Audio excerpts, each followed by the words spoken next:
کا بندہ ہوں رضا، بول بالے میری سرکاروں کے، تیری نسل پاک میں ہے بچہ بچہ نور، تو ہے عین نور، تیرا سب گھرانہ نور کا۔ ان الدین عند اللہ الاسلام، اللہ کے نزدیک پسندیدہ دین صرف مذہب اسلام ہے، صرف مذہب، حق مذہب، سچا مذہب اسلام ہے۔ یہ ذہن میں بات رکھیے گا۔ آج میں صرف ایک بات کہوں گا، اپنی بیٹیوں اور بہنوں کو جا کے صرف یہ مشورہ دیں، اور نوجوان آپ بھی سنیں، جو کئی نوجوان کا یہ بھی خبر سننے میں آئی ہے کہ ایک لڑکی کے چکر میں نوجوانوں نے بھی دین چھوڑ دیا۔ بیٹیاں تو ارتداد کا شکار ہوئی ہیں، لیکن بیٹے بھی بیٹیوں کی خاطر دین چھوڑ رہے ہیں۔ بہت سنجیدگی سے میری بات سنیں، چاہو پوری تاریخ پڑھ ڈالیے، ہزاروں برس کی تاریخ، اسلام جیسا کائنات میں کوئی مذہب ہی نہیں ہے، اور مسلمان جیسی کائنات میں کوئی امت ہی نہیں ہے۔ ہو بھی کیسی سکتی ہے، حضور جیسا کائنات میں کوئی آیا ہی نہیں۔ یہ رب کا سب سے بڑا کرم ہے ہم پہ کہ اپنا محبوب ہمیں دیا ہے، سب سے بڑا کرم ہے کہ اس نے اپنا محبوب ہمیں دیا ہے۔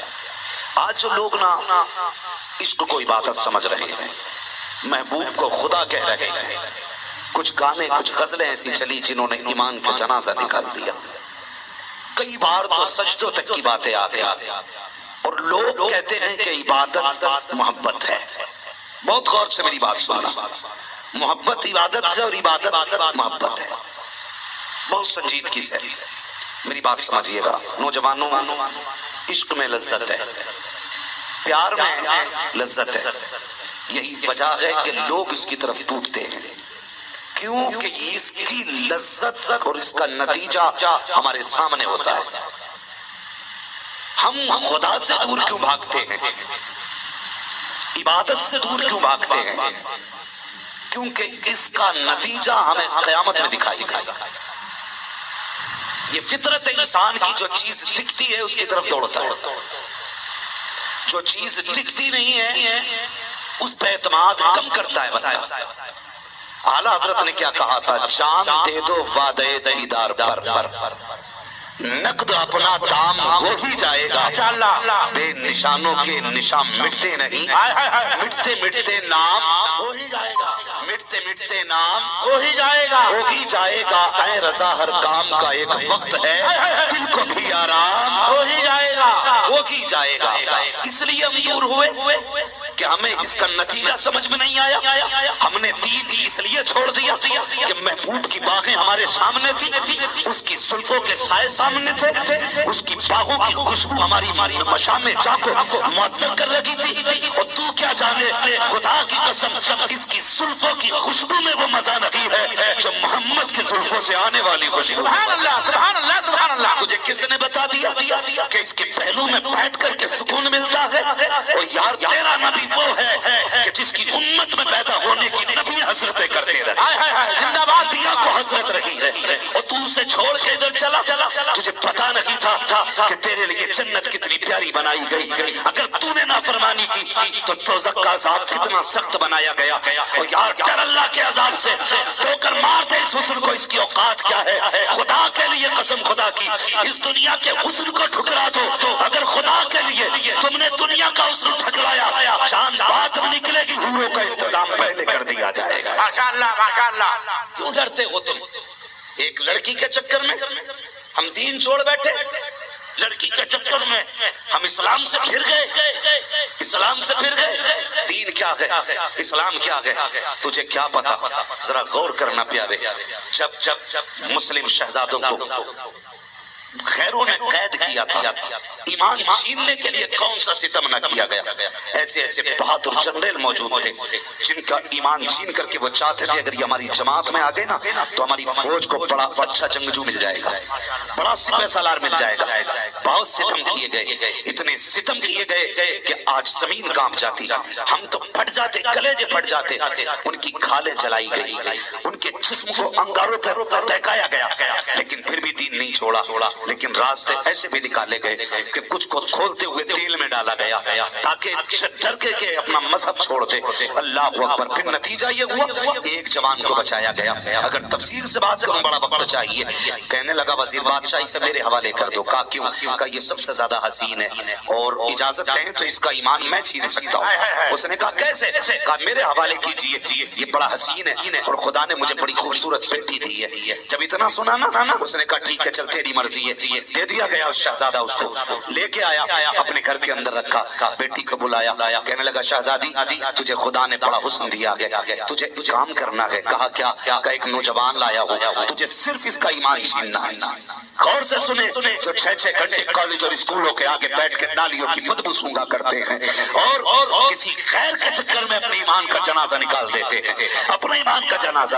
اس نے کہا تھا بیٹی تجھے صرف ایک مومن کا ایمان چھیننا ہے. اس نے کہا اتنی سی بات؟ کہا ہاں. اس نے کہا ابا جی فکر کس بات کی کرتے، جاؤ بادشاہ سے کہہ دو صبح تک وہ ہمارا ہو جائے گا.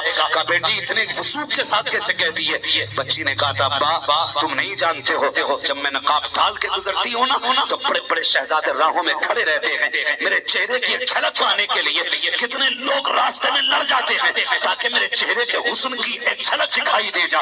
ابا اجازت دینا، آج رات تو بڑی بات ہے، ایک لمحے میں اس کا ایمان چھین لوں گی. تاریخ گواہ ہے. باپ نے کہا جا بیٹی وہ جوان تیرے حوالے کیا ہے. اللہ اکبر. باپ نے بیٹی کو اس جوان کے کمرے کا رستہ بتایا، خود دور ہو گیا. جب رات کا سناٹا آیا کہ یہ عورت بالکل بیٹی کمرے کے اندر آئی ہے، اس کے حسن کا کوئی جواب نہ تھا. اتنی حسین کے لوگ دیکھنے کو ترستے تھے، لیکن جیسے اس نے کمرے میں قدم رکھا آواز دی نوجوان کو. نوجوان کی پہلی نگاہ اٹھی ہے اور دیکھا ہے کوئی خاتون آئی ہے. قیامت تھا اس کا حسن. اور یار آج کی لڑکیوں کا حسن کیا ہے، ذرا سے 3 دن طبیعت خراب ہو جائے بھوتنی نظر آیا کرتی ہے. میں کل صاف کرا دو شیطان کی خالہ نظر آتی ہے. لائٹ ہٹا دو چہرے سے منبوس نظر آتی ہے. وہ سادگی کا حسن تھا جسے دیکھے تو دیکھنے والے حیرت میں پڑ جایا کرتے تھے. اس وقت میں کب وہ سنگار نہ تھا. اس حسین شادی کو جب لایا گیا حسن کی ملکہ سامنے آئی ہے. جوان کی پہلی نگاہ اٹھی ہے، دیکھ کے حیرت میں پڑ گیا. یا اللہ یہ نیا فتنہ ہے. اس نے نیت باندھی ہے، نماز کے لیے کھڑا ہو گیا اور یا پوری رات گزر گئی ہے. اس نے سجدے سے سر نہیں اٹھایا. کبھی سجدہ کبھی قیام ہے، کبھی رکوع کبھی سجود ہے. ساری رات گزر جاتی ہے.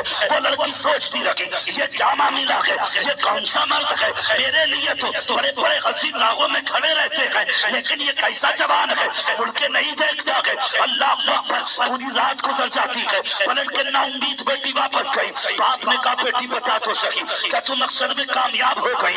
گردن جھکی تھی. اس نے کہا بابا یہ عجیب مسلمان ہے، لگتا ہے آج اس کی کوئی عبادت کی رات تھی. کہا کیا ہوا؟ کہا پوری رات مصلے پہ کھڑا رکھا، شاید آج کی رات عبادت کی گزری ہو. اب جو رات آئے گی میں اس رات میں قبضہ کر لوں گی. یہ کہہ کر کے اس نے باپ سے 1 رات کی مہلت مانگی. اگلی رات آ جاتی ہے. پھر جوان کے کمرے میں آئی. پھر معمول کے مطابق نوجوان نے نیت باندھی ہے، پھر نماز پڑھنا شروع کر دی ہے. پوری رات گزر جاتی ہے. جب تیسری رات آئی ہے بن صبر کے کمرے میں آئی. جوان کو دیکھا، پھر حالت نماز میں ہے، ہاتھ چھوڑ کے کہتی ہے نوجوان معاف کر، میں تجھے بہکانے نہیں آئی ہوں، ذرا سر تو اٹھا اور مجھے تو بتا یہ تیرے کون سی ایسی اسلام کی طاقت ہے جس نے تجھ کو اتنی پاور بخشی ہے کہ جس عورت کو دیکھنے کے لیے بڑے بڑے حسین راگوں میں کھڑے رہتے ہیں ایک تو ہے کہ مڑ کے نہیں دیکھتا ہے. بتا تو صحیح کیا معاملہ ہے. نوجوان نے سلام پھیرا، فارغ ہوا. کہنے لگا تو نہیں جانتی ہے میری آنکھوں نے حضور کے طلبوں کا حسن دیکھ لیا ہے.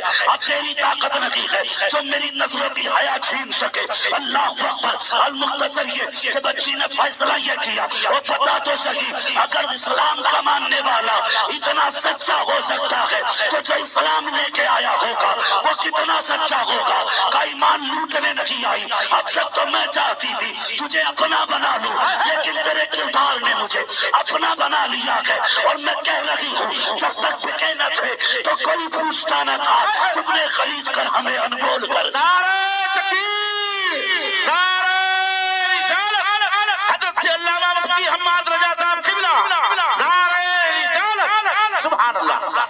نوجوانوں یہ اسلام ہے اور یہ مسلمان ہے. تم ان کے چکر میں پڑ گئے جن کی نہ اصل درست ہے نہ نسل درست ہے. واہ واہ واہ. بھائی خدا نے تیرے لیے پاک بیٹیوں کا انتخاب کیا ماشاء اللہ، زندہ باد زندہ باد.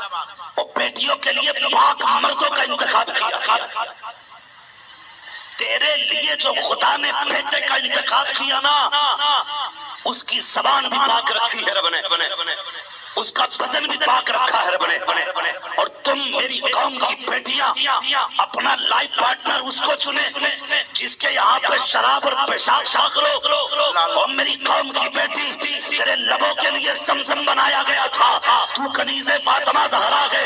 ایک چند سالہ زندگی کے لیے دنیا اور آخرت تباہ نہ کرنا، بلکہ عقل تیری زندگی میں مسلم مرد نہ بھی آ سکے تو اللہ کی رضا کے لیے صبر کر لے. قسم خدا کی آنکھیں بند ہونے کی دیر ہے، اللہ تیرے لیے جنت کے اندر حسین شوہر کا انتخاب. ماشاء اللہ ماشاء اللہ، زندہ باد زندہ باد. سمجھاؤ بیٹیوں کو جا کر کے یہ. اور یاد رکھنا میں جنت بانٹنے نہیں آیا، جنت ان کے ابا کی، میرے ابا کی نہیں ہے. جنت اسے ملے گی جسے حضور دیں گے. بولو، جنت اسے ملے گی جسے حضور دیں گے، اور زور سے جسے حضور دیں گے. حضور دیں گے. چند سالہ زندگی ہے، کوئی اوقات ہے اس کی؟ پتہ ہے سانسوں کا. ابھی ایک صاحب کہنے لگے کبھی حضرت میں 3 دن پہلے ایک بندے سے ملا، اچانک اس کو ہارٹ اٹیک آیا، وہ مر گیا. تو موت کا کچھ پتہ ہے؟ اس کے لیے کوئی عمر ہے؟ ضروری ہے بڑھاپے میں بندہ مرے؟ اللہ نے وقت مقرر کر دیا، جب ٹائم آئے گا نا کوئی بچا نہیں پائے گا، کوئی نہیں بچا پائے گا. زندگی اچھی گزار کے جاؤ، زندگی اچھی گزار کے جاؤ سادگی کے ساتھ. بیٹیوں سے صرف اتنا کہتا ہوں، جو بیٹیاں آج اسلام چھوڑ کے جا رہی ہیں نا، اور جو خیروں کی گود میں جا کے لیٹ رہی ہے، صرف اتنا کہنا چاہتا ہوں، اپنی اوقات پہچان. اللہ اللہ، اوقات پہچان. تو وہ ہے جسے بھارت میں شوہر کے ساتھ زندہ جلا دیا جاتا تھا. یہ ہندوستان کی تاریخ ہے، غلط نہیں کہہ رہا ہوں. کسی بھارت میں زندہ جلا دیا جاتا تھا پتی کے ساتھ. ہاں، تو وہی ہے نا جسے پیدا ہوتے ہی قتل کر دیا جاتا تھا. تو وہی ہے نا جسے دفن ہوتے ہی سانس لینے کی اجازت نہیں تھی. مگر آج تو جو اسلام سے نفرت کر رہی ہے نا، خدا کی قسم یہ اسلام ہے جس نے تجھے جوانی کی دہلیز تک پہنچنے کا موقع دیا.